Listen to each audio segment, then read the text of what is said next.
Halo guys, welcome back to Official Kompleks Seluler. Bersama Ali di sini. Kali ini kita berada di segmen unboxing time. Bersahabat orisinil terkini komplit seluler, up to the touch, komplit seluler saja. Bersahabat tokonya, orisinil kualitasnya, terkini barangnya, komplit seluler saja. Oke, dan di unboxing time kali ini kita kedatangan produk terbaru lagi yang GT lagi, dan harganya pun JT juga, lumayan ya, ada di kelas mid range. Ya, setelah kemarin kita kedatangan Poco X3 GT, sekarang kita kedatangan Realme GT Master Edition.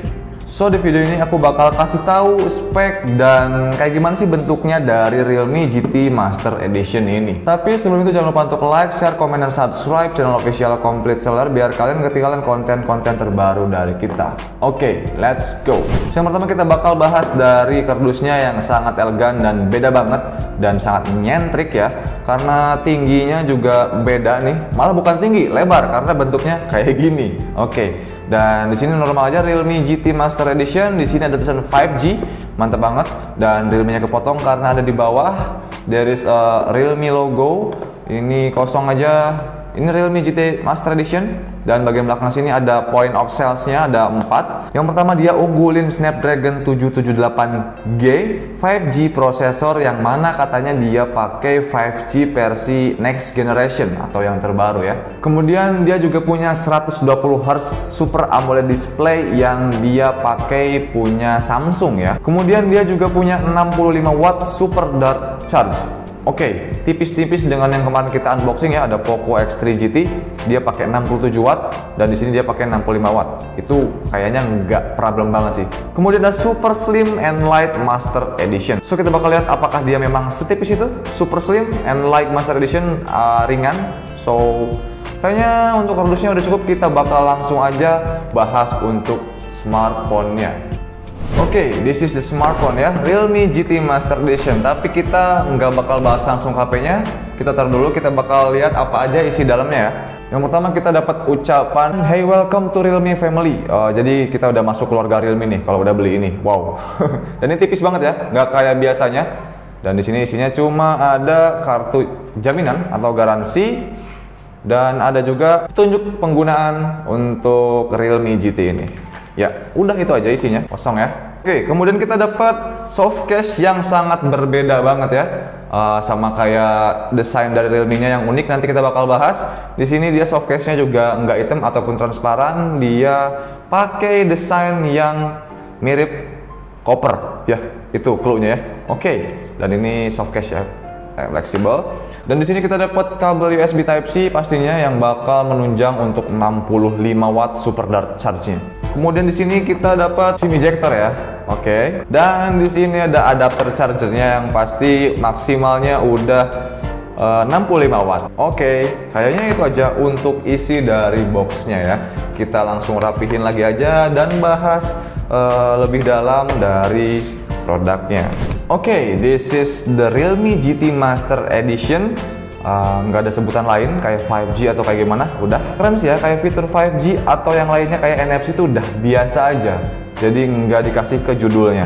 So itu keren banget sih. Dan yang pertama kita bakal bahas adalah desainnya yang unik banget, nggak kayak biasanya. So karena Realme kerjasama dengan desainer dari Jepang yaitu Naoto Fukusawa, yang mana dia punya filosofi tentang desainnya ini. Saya sendiri suka banget ya dengan desain yang aneh tapi memang punya filosofi. Jadi nggak kosong aja gitu. Ini maksudnya apa sih gitu? Sampai di sini ada tanda tangannya dari sang desainer ya. So sedikit penjelasan tentang desainnya ini. Jadi sang desainer Naoto Fukusawa menginginkan HP ini memang didesain untuk mereka yang mungkin suka traveling, karena desainnya memang mirip luaran koper traveling ya. Dan nggak sampai situ aja, jadi sang desainer pengen memasuki alam bawah sadar sang pemilik HP ini agar mengingatkan mereka pada kenangan-kenangan ketika mereka traveling. So yang lagi ngeliat HP ini kayak lagi ngeliat koper traveling mereka. Wow. Oke, sekalian kita bahas ke desain-desain lainnya. Di bagian samping kanan dia punya tombol power. Kemudian ke bagian samping kiri ada tombol volume up and down. Dan di atasnya ada SIM tray yang kita langsung cek aja dia itu tipenya apa ya. Oke. Untuk SIM tray-nya sendiri dia ini dual SIM card ya. Untuk SIM 1 dan SIM 2, dia nggak bisa pasang untuk SD card atau nggak bisa expand untuk memori internalnya karena memang udah gede banget juga. Dia pakai 258 GB, so kayaknya no problem untuk nggak bisa expand internalnya. Kemudian ke bagian atas di sini dia ada mikrofon ya, so mikrofonnya stereo. Bagian bawah juga pastinya ada speaker, ada port USB Type C, ada mikrofon dan ada port audio 3,5. Oke, dia masih pasang audio 3,5 di sini ya. Oke, sekarang kita setelah bahas bodinya, kita bahas untuk bagian layarnya ya. Nah, untuk spek layarnya sendiri dia punya ukuran 6,43 inci yang panel layarnya Super AMOLED dari Samsung ya, dengan refresh rate 120 Hz. Untuk resolusinya dia punya Full HD Plus 2400 dikali 1080 pixel dengan touch sampling rate sampai dengan 360 Hz yang bakal mantep banget ya. So dia bakal responsif untuk main game ataupun multitasking lainnya. Dan rasio layarnya pun super keren yaitu 91,7% ya. So bisa kelihatan memang bezel ke bodinya memang tipis banget. Bahkan bawahnya pun ini udah cukup keren sih. Untuk harga mid-range memang kayaknya memang harus kayak gini ya. Oke, dari layar udah cukup. Sekarang kita bahas ke platformnya. Dia pakai chipset Qualcomm Snapdragon 778 5G prosesor yang udah aku sebutin tadi. 5G-nya dia udah next gen dengan CPU yang udah dengan pabrikasi 6 nanometer. Cukup keren juga. 6 nanometer ini memang bakal efisiensi ke daya dan memang tentunya udah bisa dibilang prosesor terbaru jadinya. Untuk kecepatannya dia bisa up to 2,4 GHz clock speed. Untuk GPU-nya dia pakai Adreno 642L. Kemudian dari Android version atau operating systemnya dia pakai Android ke-11 ya, yang udah terbaru juga. Kemudian untuk launchernya dia pakai OS dari Realme langsung, yaitu pakai Realme UI version V2.0. Dan untuk RAM-nya udah aku sebutin juga tadi, dia punya 8 GB RAM dengan internal storage 256 GB. Dan untuk teknologi penyimpanannya pun dia udah yang terbaru yaitu UFS 3.1. Oke, setelah pembahasan platform dan memori ya, kita langsung ke kameranya. Sebenarnya ini memang berhubungan dari desain covernya ini.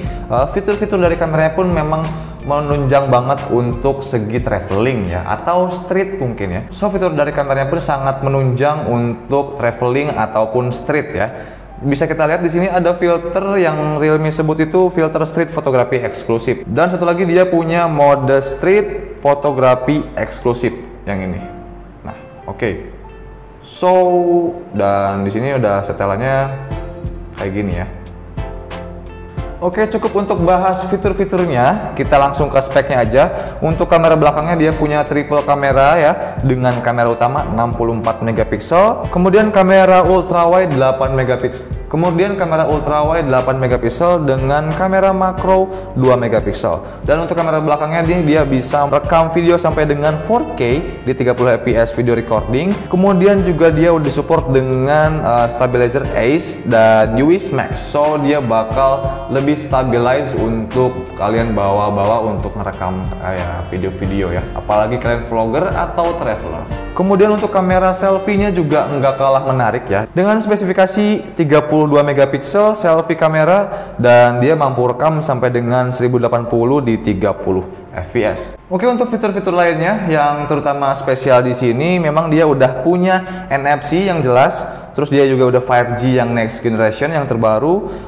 Untuk konektivitas udah Type-C yang jelas. Kemudian dia juga punya mikrofon yang ganda dan audio yang katanya udah resolusi tinggi ya. Dan yang jelas dia udah punya fingerprint yang ada di layar atau under display fingerprint karena dia udah Super AMOLED ya. Oke, dan selain itu juga dia pakai WiFi yang udah terbaru yaitu 2,4 GHz atau udah disebut 5G. So kalau kalian search Wi-Fi yang routernya udah 5G bakal ketemu di HP ini. Dan untuk Bluetooth-nya juga bakal menunjang banget buat kalian yang suka pakai headset Bluetooth atau main game pakai headset Bluetooth atau nonton film. Dia udah pakai Bluetooth 5.2 yang mana dia nggak bakalan nge-lag atau ada delay ya. So kayaknya untuk gamer bakal terasa banget kalau Bluetooth-nya belum yang terbaru.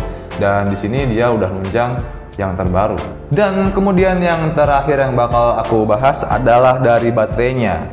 Dia punya baterai berkapasitas 4300 mAh. Ini udah spek yang mumpuni dan compact banget, so jadiin dia bisa bikin HP-nya dengan ketebalan 8 mm. Dan untuk charge-nya juga ini udah gede banget, so no problem, yang udah aku sebutin 65 watt super dart charge. Oke, dan yang terakhir adalah pastinya harganya. Untuk variannya ada dua ya, ada varian 8/128 dengan harga sekitar 5,2 jutaan, dan untuk yang versi 8/256 ya, yang kayak aku pegang ini, dia harganya di sekitar 5.700.000-an. Itu bukan harga yang terlalu mahal, atau bisa dibilang HP ini worth it lah dengan harga segitu, karena punya spek yang menurut aku semuanya dibikin pas ya, semuanya dibikin udah di atas gitu, nggak ada yang kurang di sini gitu. Dan dia juga punya desain yang unik dan kayak lebih eksklusif aja di Realme GT Master Edition ini. Oke, so kayaknya untuk unboxing time kali ini membahas Realme GT Master Edition udah cukup ya. Jangan lupa untuk like, share, komen, dan subscribe kalau kalian suka dengan video ini. Sampai jumpa di video selanjutnya, and goodbye. Jangan lupa komen di bawah ya kalau kalian mau ada unboxing atau review HP apa gitu. Let's go.